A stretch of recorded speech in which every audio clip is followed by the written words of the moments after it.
Thank you for being here. This is the first event organized by the new board of Pragati, Say No to Plagiarism. Again, thank you all for being here, and please welcome the speaker for today, the faculty advisor for Pragati and a very well-known figure. We all know him, Jay Bhatt. Please welcome him with a round of applause, please. Thank you so much, Pragati, for organizing this event and also the Graduate Student Association.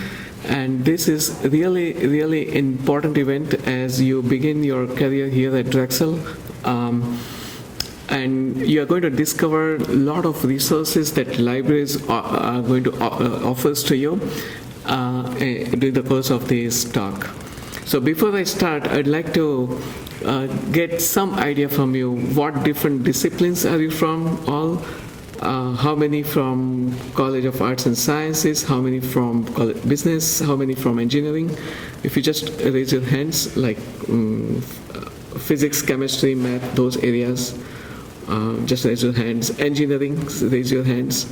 So there are a few in public health, all those areas. The point I'm trying to make is we have collections of resources and databases covering all major disciplines, and the most important topic for today is detecting plagiarism and why you should be very, very careful about it. So this is my contact information, all our library homepage and library guides right here. And I'm going to just start with a basic screenshot that shows our library homepage. How many have been to the library so far? So that's great, all of you. And what did you use it library for? To check out books? Group discussion. Group discussion. Anything else? Do homework, finding books. Talking to a librarian to find out information, right? Yeah. Consultations, finding papers, yes. Right? So you will realize that we have experts in all subject areas. So you see a circle on the bottom right corner. There is a link for browse library guides. And so what that means is that all different subject area, whether it is in public health, whether it is in business, whether it is in engineering, we have collections of guides to connect to. So this is, I'm making it bigger so you can see there's an arrow to browse library guides. So when you go to that, you're going to see all different subject areas. So you have arts and humanities, you have business and economics, you have computing informatics, biomedical engineering, so on. So depending upon area of need, you're going to go to that section and then explore collections of resources, right? So you're going to, I have tried to integrate some of this because many of you should be starting new and you probably need to understand how to find information through the libraries before we touch base with even the concept of plagiarism. Why that happens, how that happens, and why it is important for you to be very careful. There is also a collections of library tutorials that you see here. So I have included a link to those tutorials on the top, and those two little circles, first link is about citation style manuals. There are different styles of citing information, whether it is American Psychological Association, or it is MLA or IEEE. There are various ways for you to cite information. Those tutorials are there. And also underneath is a section on plagiarism, right? So you can be able to connect to those websites there. And say no to plagiarism is something very critical and very important. And we feel that many of our students just tend to copy and paste from Google or from other websites without realizing that there are strong penalty for it.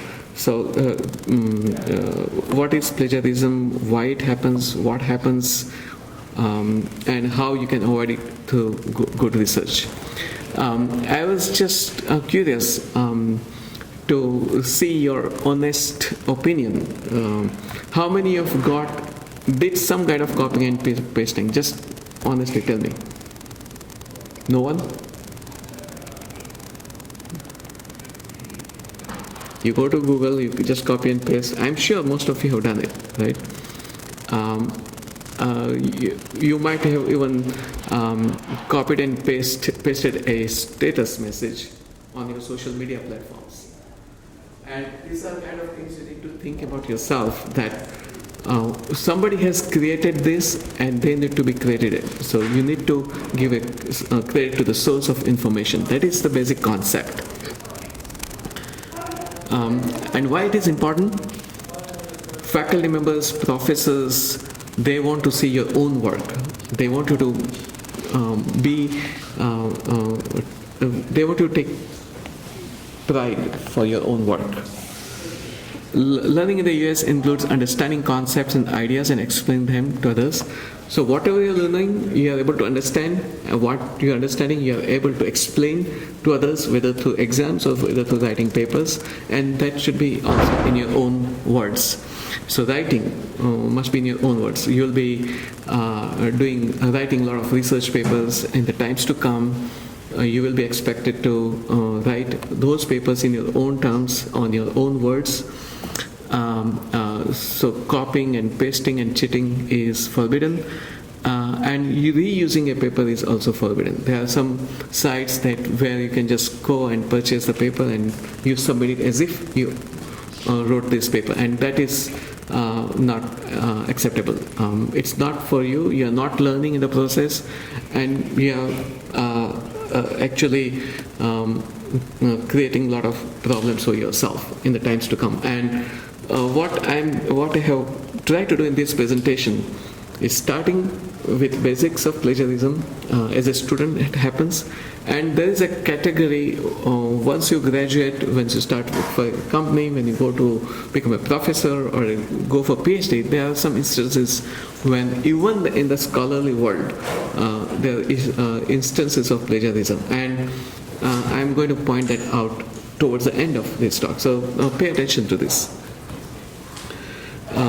And it's important that to understand what you are learning. Often you are asked to explain what you have learned in writing. You are expected to cite the ideas and words of others so your professor knows where to go for more information. So the most important thing is you are writing a paper, you are putting references in the paper. Whoever is reading the paper has some questions where you get that information from. So by looking through the references, they can be able to find it easily. And even in the research world, there is something called reproducibility of research. Using that data and citations, those experiments can be repeated and they can be conducted. So that is very important. So what is the academic challenge?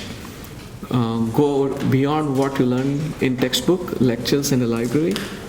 And what we're trying to focus on is just go beyond the textbook approach. You have seen we have collections of hundreds of electronic books, thousands of them through various collections, whether it is in business or in engineering. We have access to a number of journal articles that you can access. So we want you to think and start using the libraries and expand your universe of knowledge.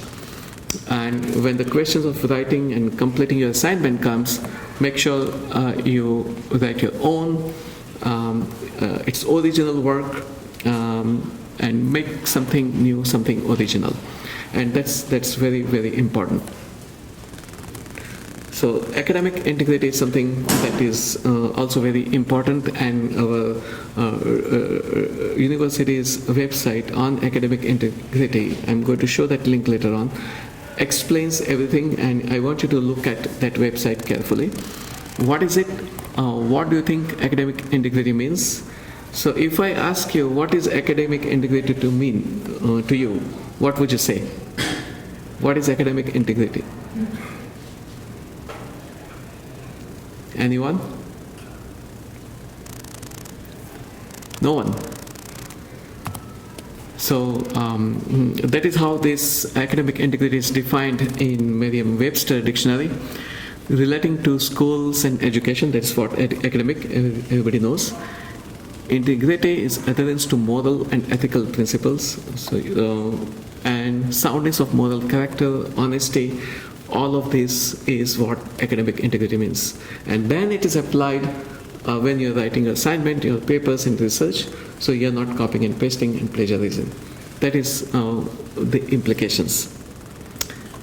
I remember one incident when a group of students came to me and said, we are getting an F. That was after their exams were over and their results got. And I asked why you are getting F. This was a group project. There were 5 students in the group. And they told me that their professor thinks that we have plagiarized our paper, and that's why we are getting an F. So I said, I need to see the paper actually, what it is. So then I saw the paper. There were 120 references in the paper. So first thing I asked in a 10-week class, how is it possible for you to read those papers? How many of them you actually read? Let's say read only 10 or 15. So why did you include all 120 when you have only read 15 papers? That was the first question. Then I did more analysis and I found out that there was an original paper which had exactly the same number of references, 120, in the same order. And this is a clear case of plagiarism, and even the 80% of the content of the paper was the same. And please do not get involved in such kind of things. It's very important that you write your own original words. It's not that you are creating a bad image for yourself, but you are also giving a bad name to the university later on. So it's very important that you rely on your own research, writing styles, and you will get so much satisfaction by doing it yourself. So this is the website I was mentioning, Academic Integrity Resources, University Student Affairs. And just I'm reading it, a couple of lines from here. Drexel University expects all members of its community to uphold the highest values of academic integrity. And then they define what violations are, and this include but are not limited to plagiarism, cheating, fabrication, and academic misconduct. And there's I'm going to also explain what fabrication is and what scientific misconduct is, and how you can find those research papers where those instances have happened, and how different publishers are actually capturing that today. And you're going to see that later. And please feel free to ask me any questions. Don't hesitate. Anything clear? Are you able to listen and follow me in the back? Is that clear? Any questions so far? No? Okay, so the next slide. So what is, so briefly we are defining it here. Steal and pass off as one's own. Even if it's somebody else's idea, I'm presenting as if it is my own idea. So it's kind of stealing ideas. You are using a source, but you are not giving credit to that source. That's a plagiarism. To present as new and original idea or product derived from an existing source. So that is also a plagiarism. Some examples.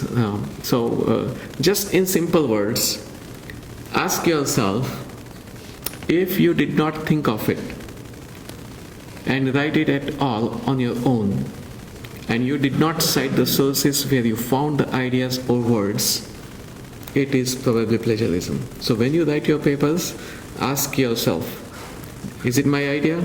Did I think of it? Am I citing sources of information?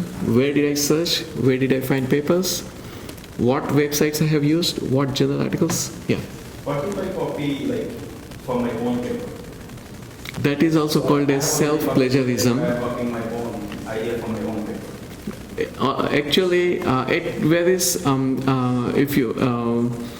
If you should still cite the source of original paper, even if it is your own paper, because it is coming from a different journal. It could be, and I strongly encourage you to look at the policies of all those journal publishers. They should have about those self citations. So it's very important that you do that. What if I just like, okay, I'm citing my own paper, but I'm not like rephrasing the whole thing, like, I'm just copying it and pasting it. But how much? How much you are copying? The whole paper?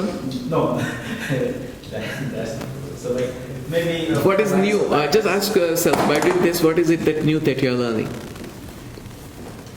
Are you contributing a new knowledge to the field? Or is it the same thing? I mean, it's different thing, but it's like kind of related thing.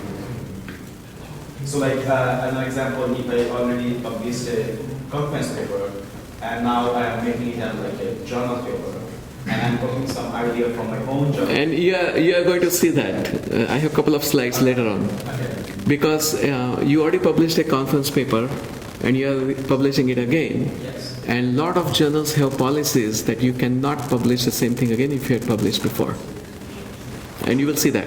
I have a couple of slides on that. So then, the question of citing information. Why do I cite it and how do I cite it? Right? Reference.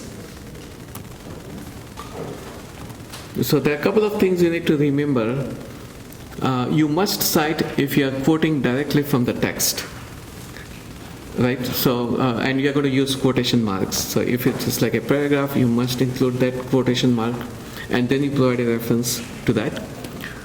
Do not use quotation marks, but still cite if you paraphrase and summarize. So when you are using summary, paraphrasing, or you are summarizing, you are using your own words, but you are using somebody else's idea. So you still need to cite it because it is not the original idea. Provides facts that are not common knowledge. So if you are using statistical data, numbers, which is not common knowledge, there's a statistics say data on temperatures in the month of January in Philadelphia, which is coming from some weather data site. It's not a common knowledge. It is on the data site. You have to cite the data. And for design projects and many other projects, when you're writing a proposal, you're supporting your proposal based on certain data, and you are saying that data exists that show that this problem exists, and we are proposing a solution to solve or to create solutions for that problem. So you're using data for that, and that's why you're citing a reference for that. So then here are a couple of examples on directly quote, summarize. In both instances, you can see there is a citation number and a reference below it.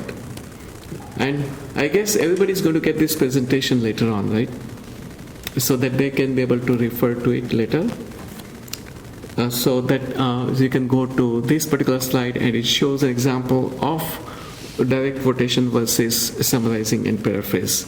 And in both instances is how the reference is cited within that. But are citations enough? How many of you have created a list of bibliography or list of references in the past? I see a couple of hands raised. Did you just include a list of references, or did you refer to that reference within the text of the paper? Yes, within text. So they both are very important. If you just create a bibliography, but you do not point out where you are citing that reference, it has no meaning. I have no idea in the whole paper, I have no idea where to find how you use that source. So if I have to do some kind of follow-up and tracking, I can't do that. So it's important. So that's why I have an example of how to present a paper like that. So you must cite all types of sources. It's not just journal articles, depending upon what you use. It could be books, could be handbooks, and could be encyclopedias, could be websites, could be interviews you're looking for. Suppose designing a product and you do a research and you found that certain companies are developing similar products, so you contact and talk to some individuals in those companies, and whatever information you provide can be cited also. So you're giving a credit to that piece of conversation when you're writing. In fact, I had a very interesting question last week from a student who said a lot of our professors are teaching so many different things and we are learning so much from them. Can we cite them that I learned this from my professor in my paper? I thought it was a great idea, but I don't know. I have never seen anybody has done that before. When in doubt, cite your source. That is simple principle. And there are a few reasons more. It gives you the credibility of your work. You are citing the source, you increase your credibility. Acknowledge use of others' ideas and clearly distinguish them from your own. So you are able to see that, of course, this was presented somewhere else, but based upon that, I created something new, and this is something my own work. You are also able to receive credit for the work you have done, because like you are citing somebody else's work, when you publish a paper, you also expect that people who are using your research are citing as well. And that results in a lot of academic dialogue, scholarly interaction, and the knowledge grows, which is very, very important. And it also helps readers to find your sources, because once how these publications work and research papers are published, a lot of citations have been made which are indexed in different abstract indexes, and all the research is now being discovered from all over the world. So that is why discovery of information is very important. And this is the example of not common knowledge. This is the data here that is presented. And then in this example, we are not using quotation because, but they are still cited. These are not original author's work, but we still need a reference for it. Must be cited because they include facts that are not common knowledge. Right? So that is very, very important. So why does plagiarism happen? A lot of times, lack of understanding. It is just intuition. We think that it is, I can find it in Google, I can find this document, it is easy to copy and paste, why not I use it? And nobody's going to capture it. And we copy and paste and it happens. We don't know how to properly cite sources. I have seen papers in which students have only included the URL website, and that is not acceptable. Why? What happens if that URL is broken after 6 months? You have no way to trace where the reference came from. There is a system to follow in terms of how the citations have to be included, right? So that's why we do not know how to cite, and the plagiarism happens. And a lot of times the professors and the researchers assume that you know how to cite, but you have not shown that, and you get, even by accidentally, you are caught in plagiarism. We have seen students, or we heard about stories where the student was actually copying and pasting the code for the computer science assignment or something like that. And now professors have detection software that could actually bring out which code is copied by whom.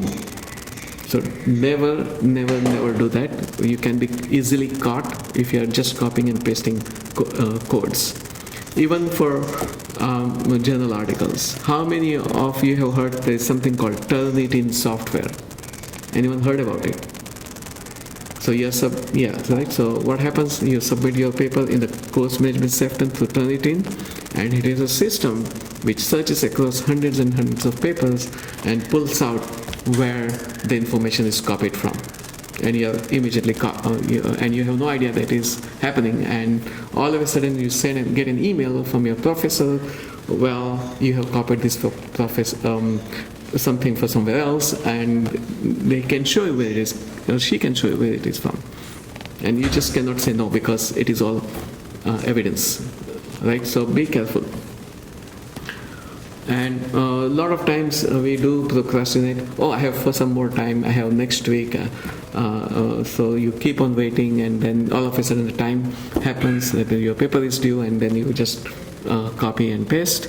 And there's a tremendous amount of information is now available online, and it becomes very. You get confused what to use. And so our library is also subscribed to a number of databases, whether it is in business, engineering, health, physics, chemistry, biology, all different subject disciplines, and we have subject experts in the library in all those areas. So if you go to the library homepage, there is a research experts page, and there are sub-librarians for each discipline. So please make connections with them so that you can learn what the libraries have to offer. And pressure to succeed. And I just want to highlight this myth that a lot of times people say that I'm not hurting anyone if I plagiarize, right? But the fact is, you are hurting yourself and other people.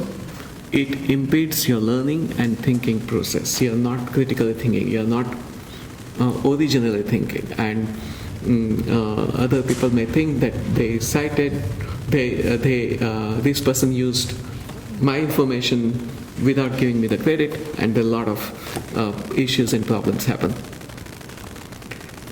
So then we have different citation styles. I briefly mentioned earlier, APA, MLA, all those styles. Depending upon the disciplines, they may have own different subject styles.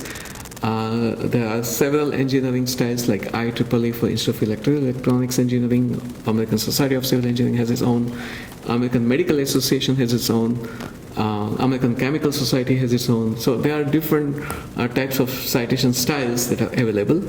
And that brings me another point of something called citation management. This is not a presentation about how to do citation management using software like EndNote, but at least you should know that in our libraries we do have subscription, we do have EndNote available for you to download, and even EndNote online available, so you can actually research across a number of different databases and import those citations automatically in a library, and when you cite those sources, they can automatically format your paper using a different style. And we have I have a presentation on it in my office. You can come talk to me anytime. We have also experts in those areas in different citation management software. There is a Mendeley available, there is Zotero available, there is EndNote. There are a number of ways you can do that. And one specific point I want to highlight is citability, which is the third one. Let others give you credit for your work in their work, right? So what happens? You published a paper, right, with your professors. There's a team of researchers who publish paper, and then people all over the world are seeing that paper published in a journal, and they thought that this is a good piece of information that I'm going to use it, and they use that information to conduct experiments, and they come up with something new, and they're going to cite your reference. And you know that there are alerting mechanisms available on Web of Science database that we do have. It tells us now that somebody in this field cited my paper, and you get an ego boost also in a way that, oh, somebody uses my paper. And that is how the citations increase. And there's a whole talk about impact that we can do it some other time. And most importantly, using citation style correctly, you are avoiding plagiarism. So this is the important thing. And I'm going to highlight some examples of plagiarism here. What happens? Quoting another person's actual words, complete sentences or paragraphs, entire piece of written work without acknowledgement of the source.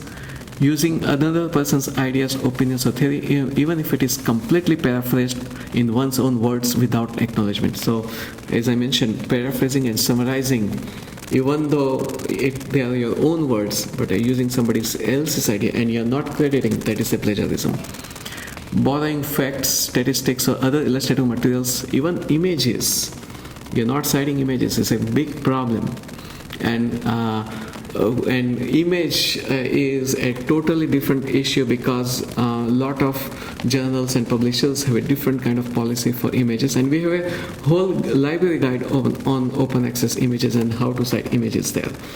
What happens is that if you just grab an image from an article and you put it on your paper, they have clearly mentioned on the origin journal's policies that you have to take a permission from the publisher in most cases to be able to cite those images. So make sure that if you are trying to publish a paper in a journal, make sure follow through the policies of that journal and accordingly you go ahead. Working together on an assignment, sharing computer files. It is, I give you an example of that code that somebody tried to copy. You should not want to do that. Don't copy and don't allow other students to copy from your work. You can share ideas, you can talk together, that is different. You learn from each other, but don't share homeworks with each other. Okay? And what happens? What are the consequences here? As I mentioned the story about the group who got an F. You can get an F on an assignment if you are caught. Failing a course, depending upon the severity of plagiarism, you can be suspended from the university and expulsion from the university. Right? So be careful. Now, next part of my presentation, I'm actually going to see how doing research from the library databases, you can use it for your writing a paper, citing references, and avoiding plagiarism. Okay, so what is summon? Has anyone seen summon before? I am saying here, try summon to find books. What is summon? Find books, articles, and more. Just type of search engine. Like a type of search engine. Where is that search engine? Where is that search engine? Actually, that's in our Drexel library website. Absolutely. So when you go to the library homepage, that first search box that you see on the white color, that is called summon. And that is the search engine that discovers content from our library site. So all the books, journal articles that we subscribe to can be discovered there. So this is a good starting point. So let's do that an example. So what I'm finding papers on spinal cord injury. So you can put your keyword, and then you can refine your search based on the left filters. You want peer review, scholarly articles. You can use that. And but for more in-depth search, we have other subject-based databases like Web of Science that you might want to try. But at least start with this. I'm giving you that example here. And suppose we found this paper. This is from Journal of Neuroengineering Rehabilitation. That is a title. And the right arrow, it says download PDF. So I can download the whole paper. So I'm going to give you an example of how the references are there here. So now I have a circle and there's an arrow that points to number 6, 8, and 9. What is 6, 8, and 9? In the bibliography, you need to see the number 6, number 8, and number 9. So those are the references that are used within this portion in the end. So if you go to the next page, you are seeing all the references in the back. So when you write your paper, this is how you got to frame your paper, you have to include those references. You have to include those references within where you have used what reference. Right, so you have the title of the article, names of the author, name of the journal, page numbers, that is a complete citation. So here the authors, then title of the journal article, name of the journal, year the article was published, page number, so everything is included.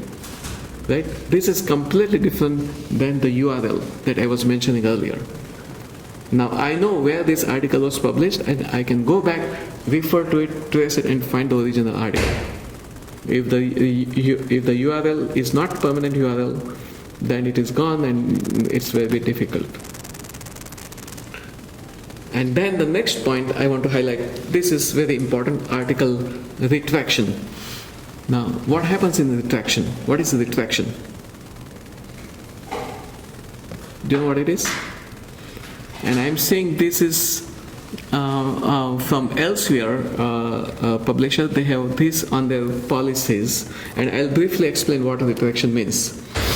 Okay, so what is happening is in the scholarly world, a lot of researchers are stealing somebody else's data or manipulate or cite wrong images, and they publish in the paper. They are now caught, and somebody finds that somebody used mine data, and then they complain to the editor saying that this particular author have used my data without giving me the credit.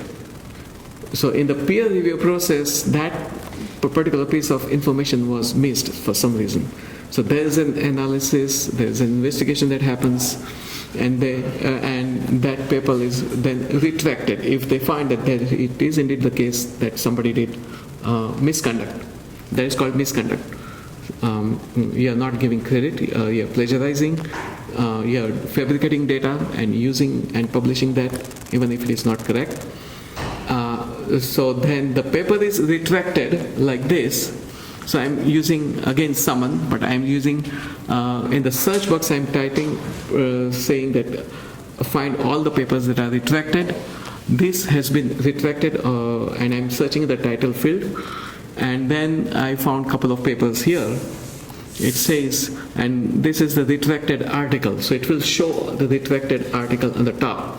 All right. So this is from this particular journal. This particular article, Polish employees' intentions to migrate and views on cross-border labor mobility. It was published in October 2015 in a journal called International Economics and Economic Policy. And this article is retracted.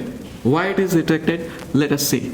Upon request of the authors, this article is retracted because substantial overlap with content published in previous document was found, which is something similar to what you were saying about this. You republish paper in conference, but now published in the journal, but the journal is not going to accept because it was already published before. So that is kind of plagiarism. There's another example. This is from a journal called Chemometrics and Intelligent Laboratory Systems. And this article has been requested again because of let's say the request of the corresponding author and because the co-authors did not give their consent to the publication. So this is even a serious problem because even the author went ahead and submitted paper without even consulting with other co-authors. So other authors had no idea that the author this paper got published. But then they found and discovered something wrong in the paper that shows.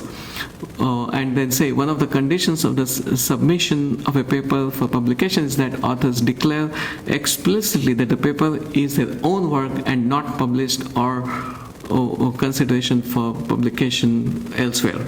Whereas there's a lot of issues like that happens. Another one, again this is in robotics and autonomous systems. Again, an elsewhere publication. This article has been retracted at the request of some of the authors and the hosting institution. Article was submitted, published in the journal without prior consent of agreement from all authors. So these kind of different ways that the articles are getting retracted because of things that is happening. Now in Science Direct, how many of you use Science Direct database? Has anyone? Now in Science Direct database, you go click on Advanced Search. It's very hidden, very small on the right, and then my arrow says the title, abstract or keywords. In that I type retracted. I want the word retracted appear in the title of each article, and scroll down where it says other. These are different types of article types. I'm not saying in the review articles or research articles, but in other. They have put retracted papers in other category. So when I do that, I am finding, you can see all the retracted papers. All these are retracted, you see, right? And you can see that in 2018, there are almost 50 papers that have been retracted. 2017, 124 research papers have been retracted. That is in Science Direct database. See what is happening in the field today, and what happens when the peer review fails. A lot of times, and there's so much is happening that sometimes we make an error in the review process also. So if I click on the first paper, it says this article is a duplicate of a paper that has already been published. See, so if it is a duplicate, it cannot be published again. As such, this article represents a severe abuse of the scientific publishing system. So they are using hard words. And the scientific community takes a very strong view on this matter, and the apologies are offered to readers of the journal that this was not detected during the submission process. So you can see the implications of this. Now, just think in your mind, these are all researchers, like there are 6 or 7 researchers here who work together to publish this paper, probably from good universities or different organizations, and they're working on a certain topic, and you come across this and then you think, oh, I wanted to, I'm also working on this topic. Can I collaborate with them? Are you going to do that? Are you going to think about collaborating with them when they are retracted? No. So what happens to your image? This goes down. And there are a lot of implications. And with the institutions that are affiliated, they are also, their image goes down as well. So it's very important that you don't do such things. And this will be, once you become your, start publishing papers, it can. This article has been retracted at the request of the author due to misrepresentation of the source of the data and the improper use of data analysis. And this is very interesting. It says, the data was collected from a road constructed in August 2013 in China, but the actual data was collected from a road in the US, but they cited as if it was in China. And then they discovered this, and the article was retracted. So the actually collected during a study conducted at the Florida Department of Transportation, and they use image from somewhere else, and it's thought that this actually is image from this place, but actually the image was from a different place. And it's really to be very careful. And this is my.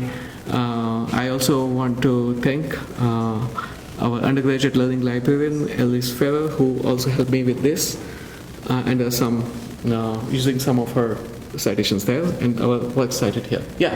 So I have a question about, not in terms of you writing, but as a TA or professor grading a student, do you have any, like, I guess, tips on maybe detecting plagiarism when you're reading a hard copy and not necessarily using software that could detect it?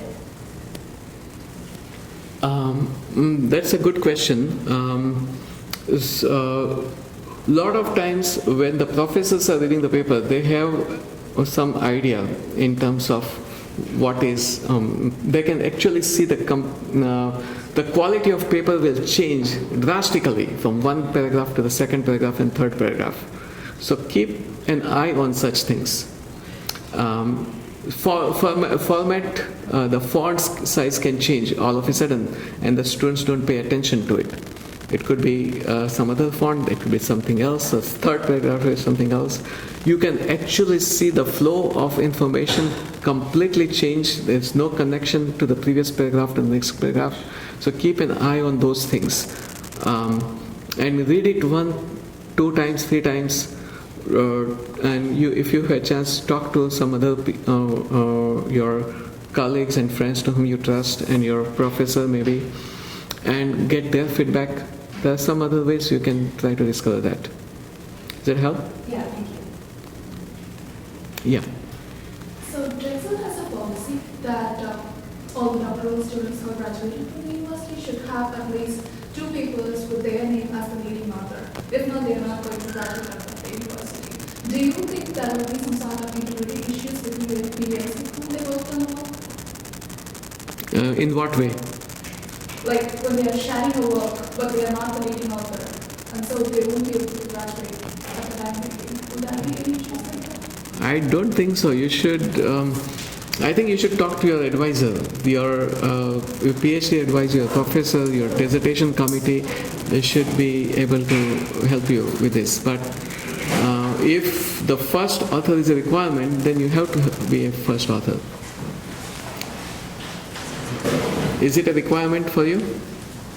You have to be a first author. 3 papers. 3 papers, at least 3 papers. Like you don't need to publish, you should have the manuscript ready. Then it's also like considered okay. But you should publish at least 1, then you should want something they have submitted, and another one ready. But it is a great opportunity for you to think about how you're going to publish your own. I mean, you think that way. Like big group. I mean, like if Oh, that's true. Because that's true. So, I think your advisor is the one who will make a decision who will be the first author. I feel. I think No? each and every school has their own rules like this. Really, it's a good question. Doesn't have anything to do with this. I think that's the case with you as well. That's a good question, Every but. school has But I think that's why the working in team is also important. How collaboratively you're working with your group members is important, and that is why the question of honesty comes. Yes. So you think that your contribution more than the other people should honestly accept that fact. That is going to solve a lot of problems if that understanding is there among everybody. Right? Any other questions? Yeah. What will the professor do if he suspects someone is doing plagiarism? For example, if he see 2 homeworks, they made same mistakes and get the same wrong answer. So What will he do? He will report. all the policies are there on the page for the academic integrity website. You click on it, and there it also depends upon the professor how want to proceed. He will have a meeting with you. He's going to invite you and the other student, talk to them. They can independently talk to each other and find out both sides of the stories, and they go from there. There's a whole process of mechanism that is on the website. Plus, rule is don't copy and paste. Do your own thing. Be original, and it is going to give you a lot of self-pride and self-esteem because it's my own work. I take pride for it. Right? So, what did you think? What did you learn today? Did you learn something new today? Yeah? So thank you so much for coming. I'm still here. If you have any questions, feel free to ask. We are all in the library. My office is in room 127 in the library, and all the contact information is on the website. And start using your library resources in all respective areas. There's a lot of information. We spend a lot of money. Take advantage of it. Okay? Thank you so much.